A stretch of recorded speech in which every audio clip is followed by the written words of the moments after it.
नाज़िन कोटड़ी के मरियम गार्डन में शहीद ज़ुल्फ़िकार अली भुट्टो की याद में लिटिल नाइट वॉलीबॉल टूर्नामेंट करायो वियो, जंहिंमें सॼी सिंध में बेहतरीन टीमुनि हिस्सो वरितो। हुन हवाले सां ॾिसूं था ही रिपोर्ट। असां सलाम पेश कयूं था ST नारे जेके जंहिं प्रोग्राम करायो ऐं भरपूर तावन सां सुठो प्रोग्राम थियो ऐं हालांकि अहिड़ा प्रोग्राम थींदा रहनि कोटड़ी में ॾाढो मज़ो ईंदो ऐं असां DC खे बि अपील कंदासीं अहिड़ा प्रोग्राम कराए जीअं माण्हू अचनि तफ़री में ऐं ॾाढो मज़ो ईंदो माण्हुनि खे जीअं अची कोटड़ी में अहिड़ा प्रोग्राम थींदा रहनि। DC खे घुरिजे त माण्हुनि सां तावन करे जेके प्रोग्राम कराइनि था उन्हनि खे उन सां तावन करे ऐं उन्हनि खे कुझु फंड ॾिए। ईअं न त सभु माण्हू कराइनि था मिली जुली करे। DC खे घुरिजे ऐं जेके आला इदारा आहिनि जामशोरे में उन्हनि खे घुरिजे त अॼोकी टूर्नामेंट जेकी बि आहे त जेका प्लेयर आहिनि सभु उहे पाण पंहिंजी मदद हिक ॿिए जी गॾु करे उन्हनि टूर्नामेंट कराई आहे। का बि असांजे सर गवर्नमेंट जी तरफ़ां को बि फंड कोन्हे ऐं को बि असांजो जेको बि इदारो आहे स्पोर्ट जो उन्हनि को बि फंड न ॾिनो आहे।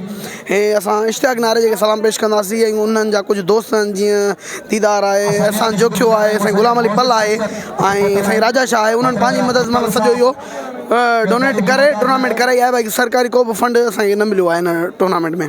भाई ही टूर्नामेंट हर साल असां पाण कराईंदा रहिया आहियूं। हुते असां सां असांजो शुएब भिंगुर साहब, सनाब हकीमोर साहब, साद भाई सनाब TO जतो जावेद साहब उनजो फर्ज़ंद ते आहे। उहो ही टूर्नामेंट असां हर साल पंहिंजे हिसाब किताब पंहिंजे फलबूदे कराईंदा रहिया आहियूं। असां अपील कयूं था DC जामशोरो खे ऐं चङे मुड़ुसनि खे त असां सां हिन टूर्नामेंट में असां सां कोऑपरेट कयो वञे। असां वरी बि सभु पाड़े वारा गॾिजी कोटड़ी सॼी डिस्ट्रिक्ट असां सां गॾु आहे।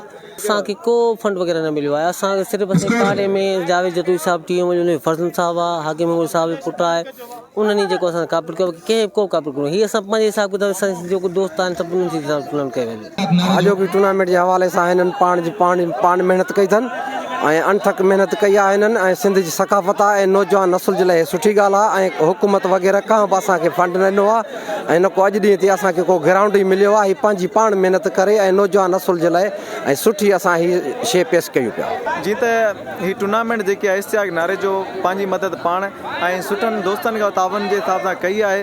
ऐं हिते स्पोर्ट जे हवाले सां अॼु ताईं बि कंहिं बि प्लेयर खे न कंहिंखे ग्राउंड मिली चुकियो आहे न वरी को फंड वग़ैरह मिली चुकियो आहे। हीअ वॉलीबॉल टूर्नामेंट जेकी थींदी आहे सदाईं जेके प्लेयर आहिनि पंहिंजे जेको आहे चंदो जमा करे पोइ हीअ इवेंट कराईंदा आहिनि। असां वज़ीर आला सिंध DC जामशोरे गुज़ारिश कयूं था त डिस्ट्रिक्ट जामशोरे में जेको स्पोर्ट जो जेको आहे हिकिड़ो इदारो आहे उहो कहिड़े हिसाब जो आहे। हिते नौजवाननि खे को फंड नथो मिले, उन्हनि खे फंड ॾिनो जीअं अहिड़ा इवेंट थी सघनि।